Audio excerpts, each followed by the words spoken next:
Sindh assembly के speaker और deputy speaker का इंतखाब आज सुबह 11 बजे होगा। पीपल्स पार्टी के अवैस कादिर शाह और एंथनी नवीद ने कागजात नामजदगी जमा कराए। MQM की सोफिया शाह स्पीकर और राशिद खान डेप्यूटी स्पीकर के उम्मीदवार। पीपल्स पार्टी का अपने उम्मीदवारों को बिला मुकाबला कामयाब कराने के लिए MQM से राब्ता। मुत्तहिदा का मुशावरत के बाद जवाब देने का फैसला।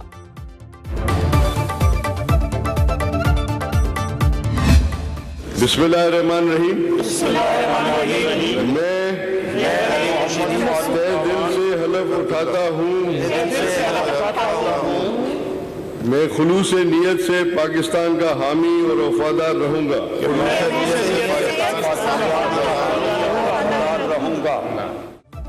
सिंध असेंबली के अंदर 9 मुंतखब अरकान की हल्फ बर्दारी। कराची शहर के अंदर और दाखिली रास्तों पर अपोजिशन जमातों का मुबैना धांधली के खिलाफ एहतजाज। पुलिस और सियासी कारकुनों में हाथापाई। पुलिस का लाठी चार्ज। खवातीन समेत कई कारकुनों को हिरासत में लिया। सिंध असेंबली के अतराफ और रेड जोन में दफा 144 नाफिज। शारा फैसल पर पुलिस और कारकुनों में झड़पें। मुजाहिरीन को मुंतशिर करने के लिए पुलिस की शेलिंग। सिंध असेंबली की गैलरी में हल्फ बर्दारी के बाद मुसलसल नारेबाजी।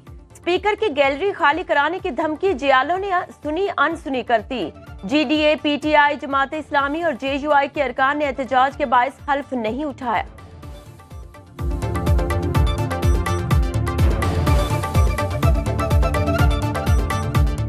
Now, please, order in the house. Order in the house. वरना मैं खाली करा दूंगा गैलरी सारी। मोहम्मद अहमद खान रुकन सूबाई असेंबली को बहैसियत स्पीकर मुंतखब करार देता हूँ।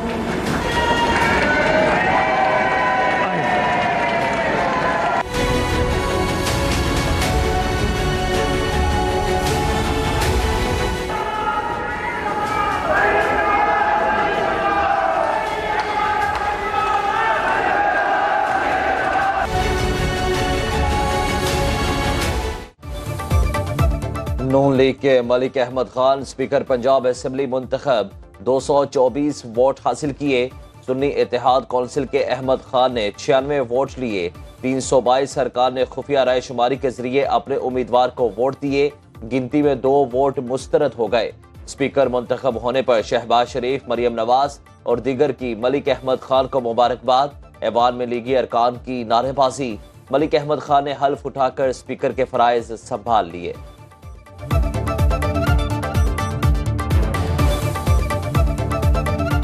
मैं मलिक मोहम्मद अहमद खान सिद्ध के दिल से हल्फ उठाता हूँ कि मैं खलूस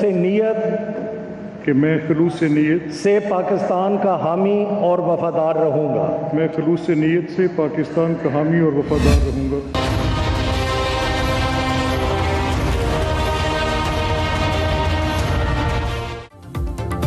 पंजाब असेंबली में डिप्टी स्पीकर का मार्का भी नून लीग के जहीर इकबाल चन्नड़ के नाम। 220 वोट हासिल किए। सुन्नी इत्तेहाद काउंसिल के मोइन रियाज ने 103 वोट लिए। 323 सरकार ने खुफिया राय शुमारी के जरिए वोट कास्ट किए।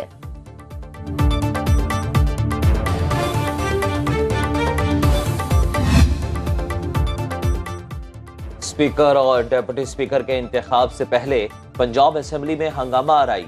नामजद वजीर आला मरियम नवाज की आमद पर सुन्नी इत्तेहाद कौंसिल के अरकान ने नारेबाजी शुरू कर दी। लीगी अरकान ने भी घड़ियां लहराकर जवाब दिया।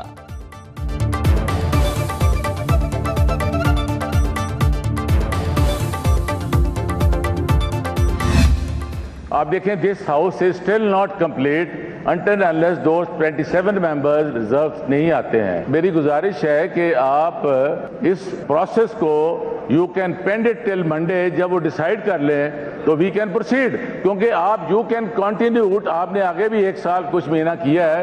You can continue till the house is complete. Sunni Ittehad council ने पंजाब असेंबली की कार्रवाई रोकने की दरखास्त की। स्पीकर सिबतैन खान ने मुस्तरद कर दी। राना आफ्ताब ने कहा, ऐवान अभी मुकम्मल नहीं, कार्रवाई आगे न बढ़ाई जाए। ऐवान मुकम्मल होने तक कार्रवाई चलाना गैर आईनी है। स्पीकर और डिप्टी स्पीकर का इंतखाब 10 रोज के लिए मुलतवी करने की तजवीज थी। सिबतैन खान ने कहा, स्पीकर और डिप्टी स्पीकर का इलेक्शन रोकना नामुनासिब बात है। ऐवान की कार्रवाई को आइन के मुताबिक आगे बढ़ना चाहिए, नहीं चाहता मुझ पर कुर्सी से चिपके रहने का इल्जाम लगे।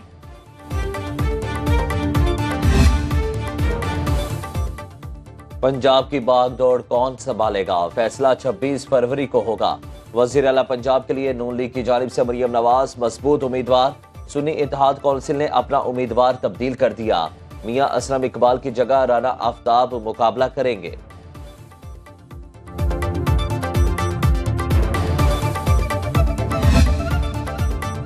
नामजद वजीर आला पंजाब मरियम नवाज आज सूबे की तरक्की के लिए रोड मैप का ऐलान करेंगी। तर्जुमान नून लीग मरियम औरंगजेब की मीडिया से गुफ्तगू। कहा, मरियम नवाज सूबे भर की खवातीन के लिए भरपूर इकदामात का ऐलान करेंगी।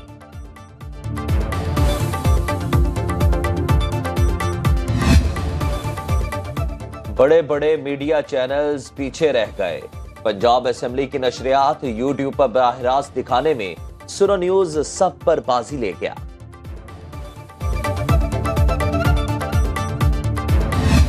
अगर शहबाज शरीफ साहब वजीर आजम बनने जा रहा है, शहबाज शरीफ साहब जरूर हमें भी शुक्रिया कहेगा, मगर पीटीआई को भी शुक्रिया कहेगा, इसलिए कि पीटीआई ज्यादा नंबर्स उनके पास होने के बावजूद इन्होंने तो कोशिश ही नहीं की कि शहबाज शरीफ साहब का रास्ता रोके। IMF के हवाले से ये काम किया जा रहा है। ये तो एक बार फिर पाकिस्तान के अवाम के सामने इनका असलियत सामने आ रहा है।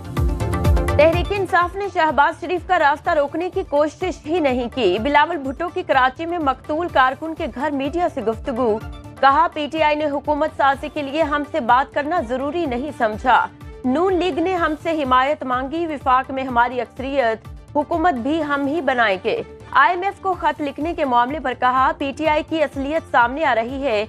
उन्हें अपनी सियासत मुल्की मुफाद से ज्यादा अजीज है। धांधली के खिलाफ एहतजाज वो जमातें कर रही हैं जो धांधली के बगैर जीत ही नहीं सकती। सियासी कारकुनों के कत्ल केसों की तहकीकात के लिए GIT बनाने का ऐलान।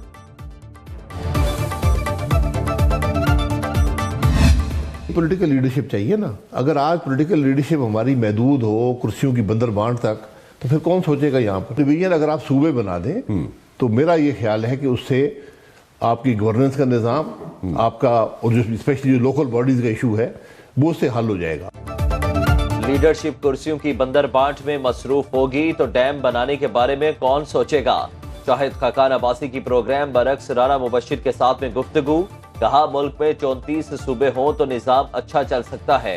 कुर्सियों की बंदर बांट से मसाइल हल नहीं होंगे। वो जमाना गया कि फलाने को वजीर बना दें, फलाने को मिनिस्टर बना दें तो पाकिस्तान चल पड़ेगा।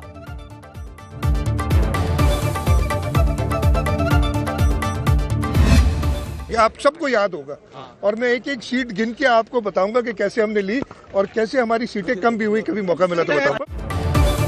सिंध में तवक्को से बढ़कर सीटें हासिल की। मुराद अली शाह की सिंध असेंबली के बाहर मीडिया से गुफ्तगू। कहा, इन नशिस्तों के बारे में भी बताऊंगा जहां हमें धांधली करके हरवाया गया। आगा सराज दुरानी ने कहा, एहतजाज करने वालों को शर्म आनी चाहिए। कोई तकलीफ है तो इलेक्शन कमीशन से रुजू करें। सईद गनी कहते हैं, पुरअमन एहतजाज कानूनी हक, एहतजाज के बाद कहेंगे तो उनसे मिल भी लेंगे।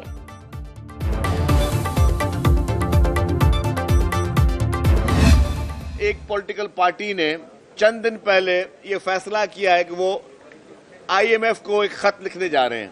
IMF को खत लिखने का मकसद ये है, मैं समझता हूं कि 9 मई को जो हुआ वो बहुत छोटी सी चीज थी। अगर आपने IMF को लिखा, उसके असरात ये होंगे, खुदा न खासा इमदाद बंद हो जाएगी, और अगर इमदाद बंद हुई करोड़ों फैमिलीज वो भूख और फाकों पे गुजरेंगी।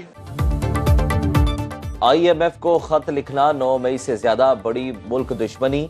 बानी PTI ऐसा करके 24 करोड़ अवाम पर हमला करने जा रहे हैं। शर्जील मेमन की सिंध असेंबली के बाहर मीडिया से गुफ्तगू। कहा, खुदा न खास्ता IMF ने पाकिस्तान की इमदाद रोक दी तो लाखों लोग बेरोजगार और करोड़ों खानदान मुतासिर होंगे। इक़्तिदार की हवस के लिए मुल्क को डिफॉल्ट करवाने की कोशिश हुब्बुल वतनी नहीं है।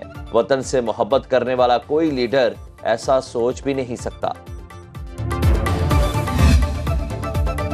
नून लीग, पीपल्स पार्टी और MQM का इत्तेहाद जाली है। इनके चेहरे बता रहे हैं ये हुकूमत चलने वाली नहीं।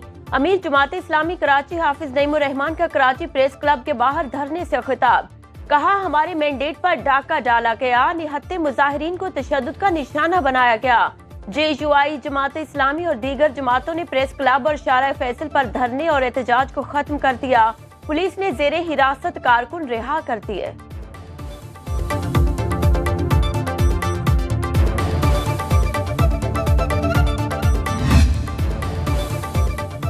इलेक्शन खैबर पख्तूनख्वा में हारे, चीखें सिंध में सुनाई दे रही हैं।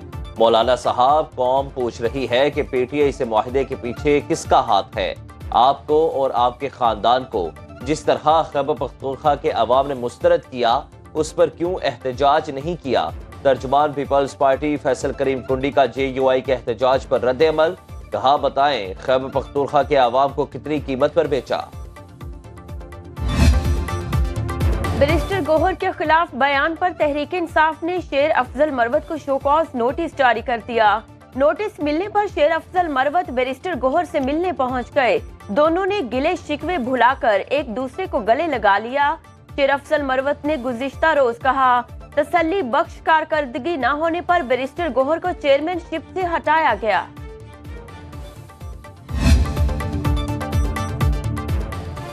नए सदर मुमलिकत के इंतखाब का मरहला भी करीब आ गया। इंतखाब 9 मार्च को होगा। इत्तेहादी जमातों ने आसिफ अली जरदारी को सदर के लिए उम्मीदवार नामजद कर रखा है। ऐवान सदर में ताज़ीनो आराइश का काम जोरों शोर से जारी।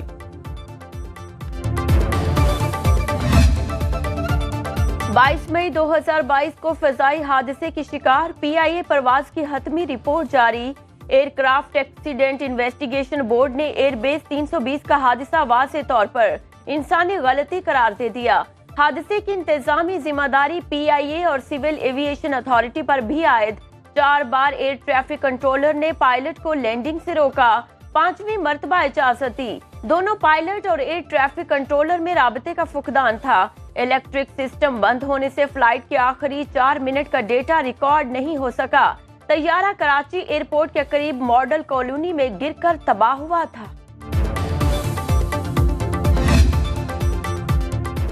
टेक्सला कचहरी के बाहर पुलिस एहलकार का बुजुर्ग खातून को थप्पड़ मारने का वाकया।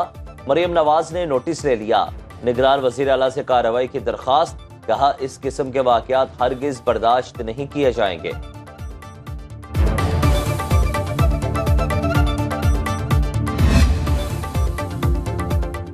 डोनाल्ड ट्रंप की निक्की हैली को उनके घर में शिकस्त। साबिक अमेरिकी सदर साउथ कैरोलिना रिपब्लिकन की प्राइमरी नशिस्त जीत गए। ट्रंप रिपब्लिकन पार्टी की जानिब से सदारती इंतखाब में मजबूत उम्मीदवार के तौर पर सामने आ गए।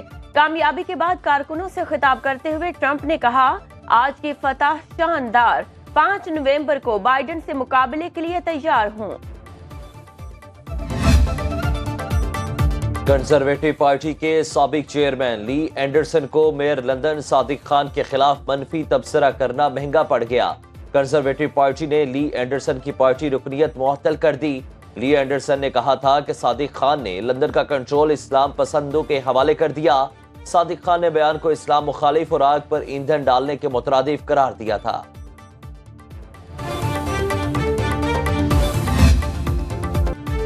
जीत लाहौर कलंदर से रूठ गई। मुसलसल चौथे मैच में भी शिकस्त का सामना। कराची किंग्स ने 2 विकेट से शिकस्त दे दी।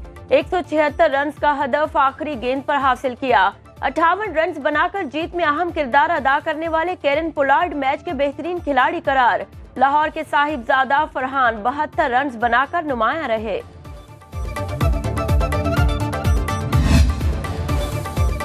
PSL 9 की 2 बड़ी टीमें आज आमने सामने होंगी। पॉइंट्स टेबल पर सरफहरिस्त मुल्तान सुल्तान्स और दूसरे नंबर पर मौजूद कोयटा ग्लैडिएटर्स दिन 2 बजे मद्दे मुकाबिल। लाहौर कलंदर्स अभी तक पहली जीत की मुंतजिर। 4 मैचेस में शिकस्त के बाद 5वें मुकाबले में पेशावर ज़ल्मी के खिलाफ फतह के लिए पुरज़्म। मैच शाम 7 बजे खेला जाएगा।